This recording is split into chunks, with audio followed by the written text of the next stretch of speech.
Suppose करो कि आप एक बैंक में गए, आपने उसको 1 रुपया जमा करवा दिया उस बैंक को। उस बैंक ने क्या किया कि आपने इस जनवरी में जमा करवाया, 1 साल के बाद, 1 साल के बाद आपको उसने 100% ब्याज दे दिया। तो अगर 1 रुपए पर 100% ब्याज मिल गया तो 1 साल के एंड पर आपको कितने रुपए मिलेंगे? 2 रुपये। 2 रुपीज। ठीक है। अब आपने क्या किया, उस बैंक ने ये कहा कि हम आपको 100% ब्याज देते हैं 1 साल पर। आप चाहें तो ये भी कर सकते हैं कि मतलब कि छह में यहां पर हाफ कर दूं तो यहां पर 50% और यहां पर 50% दे देंगे। ठीक है। तो बैंक ने क्या किया कि आपने जमा करवाए, 6 महीने बाद आपने 1 रुपया जमा करवाया था, 6 महीने बाद 50% ब्याज मिली, और 50% ब्याज मिली तो 1 + 1/2 है ना, इतने रुपए हो गए। अब क्या किया, दोबारा से आपने निकलवाए और फिर से जमा करवा दिए। तो फिर से ये जो 6 मंथ था, इस 6 मंथ के स्पैन में जितनी भी अमाउंट आपने जमा करवाई थी, जितनी भी अमाउंट आपने जमा करवाई थी उसका 50% आपको मिलेगा। मतलब कि इतनी अमाउंट तो आपने जमा करवाई थी, इतनी अमाउंट तो जमा करवाई थी। अब इसका, इस अमाउंट का हाफ कर रहा हूं, तो वो आ गया। मतलब कि ये आ गया।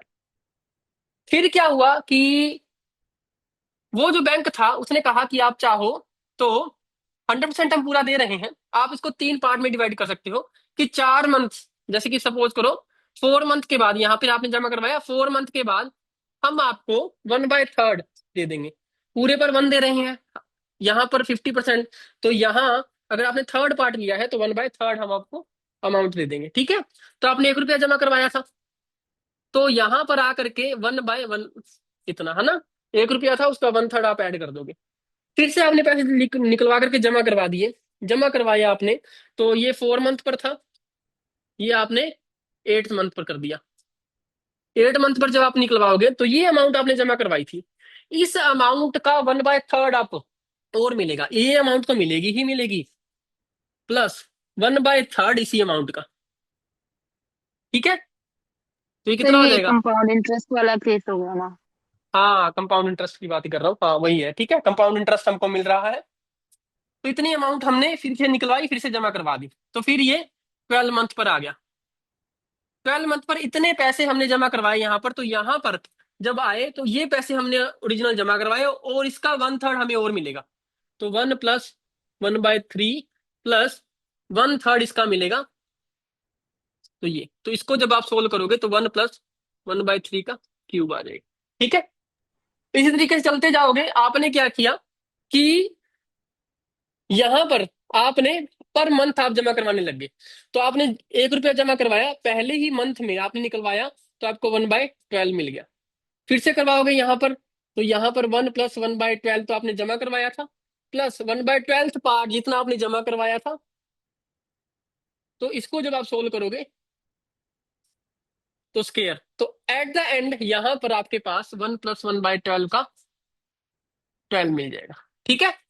अब सोल्व करते जाओगे तो देखो कि आपने जब 1 रुपया जमा करवाया पूरे साल का तो आपको मिले 2 रुपए। जब आपने 6 6 मंथ करके करवाया तो आपको मिलेंगे 2.25 रुपीज।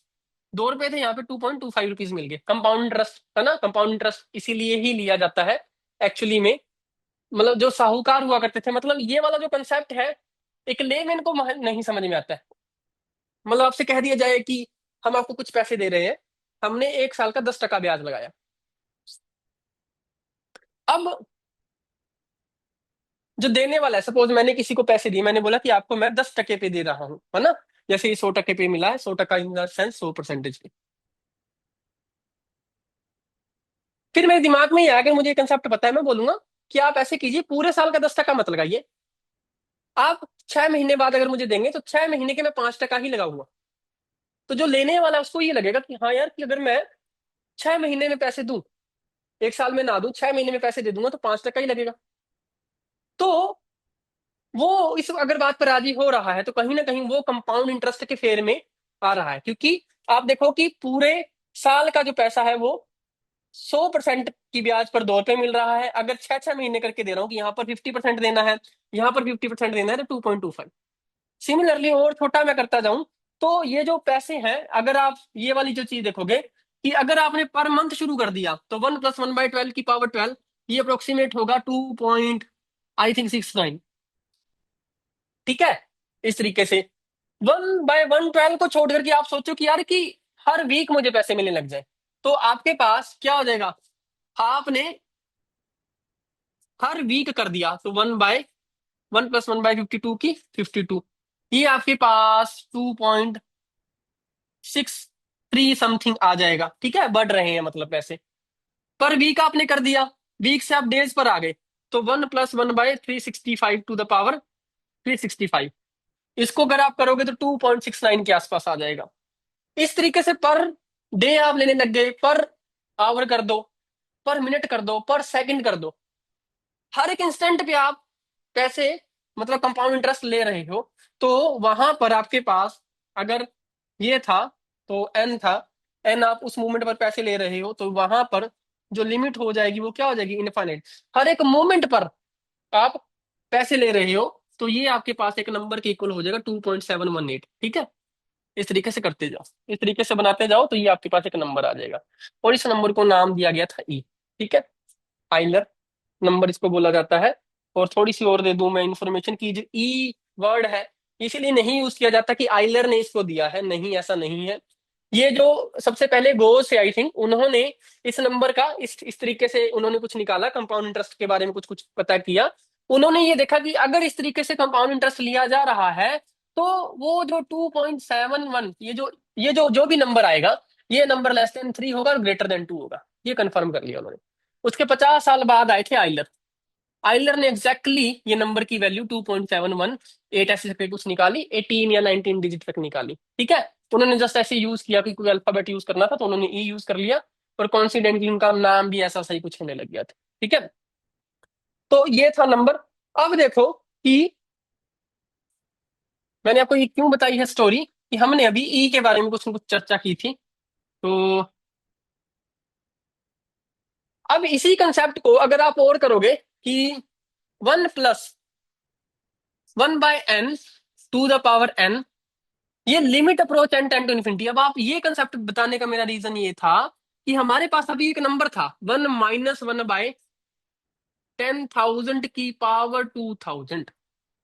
ठीक है, अगर मैं इसको ये कर दूं -1 की पावर की 1000 की स्केयर। ठीक है, तो देखो कहने का मतलब ये है कि जब हमारे पास 1 + 1/n था, ये वाला नंबर, जब n की वैल्यू आपके पास 1 थी तो ये अप्रोक्सीमेट 2 आ रहा था। जब आपने 2 कर दिया था तो ये 2.25 आ रहा था। इस तरीके से आप बढ़ाते जा रहे हो नंबर को। जब आप n 12 पर लेकर के चले गए तो 2.69 आ गया। इस तरीके से बढ़ता जा रहा है। अगर यहाँ पर 365 कर दिया तो कितना आ रहा था? 2.69 या पता नहीं 770 के आसपास आ रहा था। ठीक है, यहां पर हमारे पास क्या है? 1000 के पास है, तो 1000 के आसपास है, तो हम इसको एग्जैक्टली इस चीज को लिख सकते हैं। अगर यहाँ 1 होता, सिर्फ यहाँ 1 होता, तो इसको मैं लिख पाता, इस नंबर को मैं लिख पाता ई की ई, और ये क्या हो जाता? स्केयर, है ना, ई का स्केयर। अब सवाल ये है कि आपको ये जो कंसेप्ट मैंने बताया है, इसमें मैंने ये बताया है कि मैं 100% ब्याज ले रहा हूं।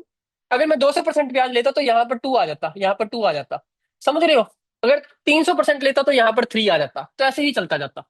तो यहां पर अगर आप के कर रहे हो तो वो इक्वल होगा e⁻k। ई नंबर क्या है? 2.718। इस तरीके से तो ये हमारे पास के आ जाता।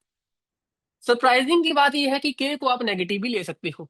ठीक है, के को आप नेगेटिव इंटीजर भी ले सकते हो। तो यहां पर जब हमारे पास -1 की बाय 1000 आया, तो ये जो अंदर का नंबर था, ये जो अंदर का नंबर है, ये हमारे पास आया e⁻1, e⁻1, और ऊपर क्या है? स्केयर, तो ये हमारे पास e⁻1 आ गया, ओ सॉरी -2 आ गया। ठीक है, और ई की वैल्यू हमने पता की है कि 2.718 होती है, तो 1/2.718 का स्केयर करोगे तो 0.135 के आसपास आ जाएगा। ठीक है, तो ये था थोड़ा सा हिस्ट्री से रिलेटेड इसका पार्ट, जो कहीं ना कहीं इस चीज को इंटरेस्टिंग बनाता है। नो डाउट तो इस ये हम जो नंबर। वन वन हाँ माइनस 1/1000 जो है, इस पूरी टर्म को, इसकी पूरी पावर 1000 को हम ई की पावर -1 ले हाँ रहे हैं। हाँ, ये वाली चीज को ठीक है, यही तो हमने किया था, 1 + 1/n⁴ limit n tending to infinity. ये जो पूरा नंबर था ये ई के बराबर था, है ना? ये पूरा नंबर ई के बराबर था, ये और ये पावर, ओके तभी तो ये आ रहा है ना। हाँ, तो ये वाला जो पूरा नंबर है ये पूरा का पूरा कहीं ना कहीं ई की -1 के बराबर। ठीक है, ऐसे देख सकते हो।